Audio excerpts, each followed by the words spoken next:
What a relatively normal day. Huh? What's that? It's the Bug Guy 23 YouTube channel. Hey, listen, don't subscribe to it. Hey guys, and welcome back. Today we're doing a part 2 of something I did a bit ago called the Terraria Iceberg. So let me give you a quick recap, because you probably only come here for Friday Night Funkin'. Basically what this is all about is it's about a game called Terraria, which you may have seen a video on it not too long ago, with the series called Terraria but Fish Guns Only. Anyway, the Terraria Iceberg is some oddities that happen inside Terraria, or around the community of it. So, I don't know what else to say other than this is part 2 of it, and we're going to move on to Underneath the Surface. Yeah.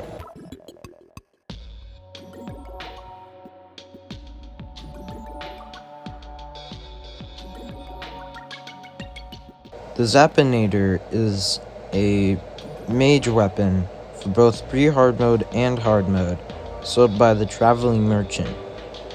It was actually re-added in 1.4 as a mage weapon, of course, because why I say re-added is because the weapon itself used to be 1, and it was just called the Zapinator. Although, when Relogic was making the game, it was removed the next day. No one is sure why it was removed, but the Zapinator in 1.4 is really rare, with being sold by a Traveling Merchant with a very rare chance. And on 3DS, you can also get it as a drop from Terraria.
This video was called Typical King Slime on Pinky's Revenge. It seemed that there were multiple King Slimes in one area.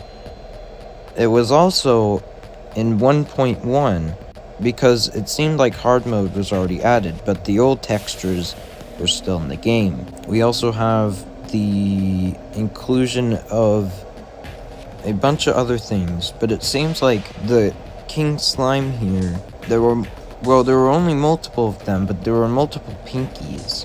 Probably because this was a seed back then, of which the seed is now unknown and probably doesn't work anymore. In fact, it looks like someone on Steam Workshop could remake it. I know this sort of counts as 2 things, but I'm going to added into one because it seemed to be that way. Anyway, the Corruptor and the Clown are both hard mode enemies, and a few things they have in common. They fire projectiles, aka a bomb, and a thing called Vile Spit. They come from areas that are necessarily evil, and they're both extremely annoying at the beginning of hard mode. Anyway, with the Vile Spit now, it doesn't spread the corruption, and back then, before 1.2, the clowns were able to destroy tiles with their bombs. That was before 1.2, when in 1.2 they got nerfed and could no longer destroy tiles. I'm guessing this was to eliminate all annoyance from them spawning, which I honestly thought they would destroy tiles myself, which, kinda good that they nerfed it. Didn't even know the nerf. The same thing seemed to happen to Corruptors. Back in 1.0 and 1.1, furnaces and hellforges used to look like this. They were semicircles, and they never... Of course, they were updated in 1.2, but the update was... Well, the old version, that was like... If you remember this, you get a veteran's discount.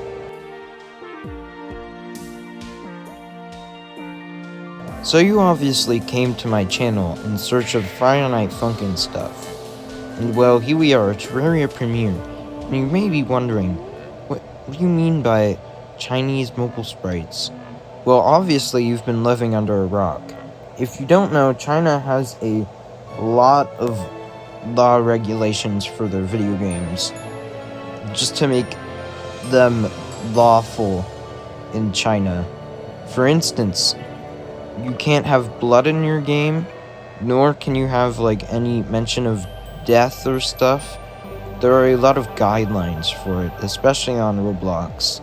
Anyway, the Chinese mobile sprites for Terraria are basically dampened down versions of the current sprites, because if you haven't seen the Terraria sprites already, you'll think that they're pretty violent and pretty bloody, if you do say so myself. So yeah, they're not in the game currently. Well, they're on the Chinese version, but if you go look on the Terraria workshop on Steam, you can find a data pack for it. Or not a data pack, a texture pack for it. And you can put it on so you can experience the exaggerated swagger, or the unexaggerated swagger, of being a Chinese Terraria player.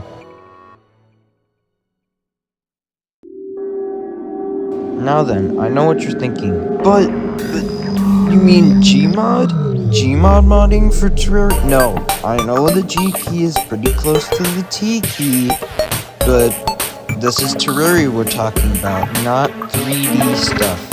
Anyway, Tmod is really called Tmod Loader, and it was made for the purpose of, obviously, mod loading. So, yeah. Anyway, it is in version 1.3.5 as of right now, which it's very, very soon to be in 1.4. But you may be asking, why are you telling us all this stuff if the topic isn't even involving that? Good question. Well then, let's bring up the topic at hand. The wiki doesn't say when it was made, and I'm not sure when it was made myself. So I'm just going to assume that it was made back in last year of May. I'm pretty sure. Anyway, Tmod Loader. I'm not sure what else happened. Maybe Terraria mods just didn't exist.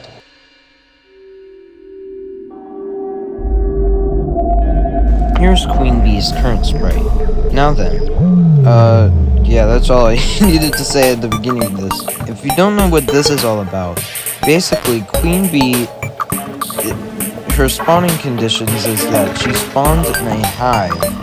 Or, well, her spawning conditions is that before you make an abomination, or if you find a hive, sort of structure, there's at least one larva in there. If you break it, you summon Queen Bee, and the fight begins.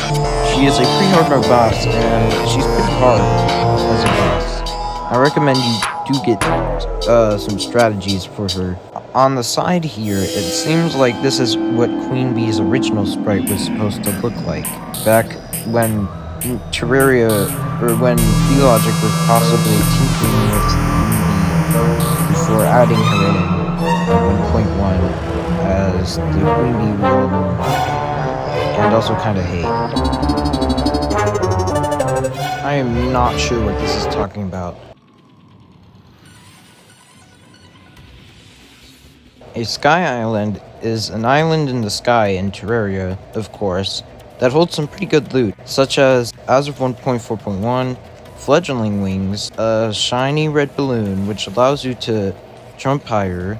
The fledgling wings allow you to fly a bit. Lucky horseshoe negates all fall damage. They used to look like this, apparently.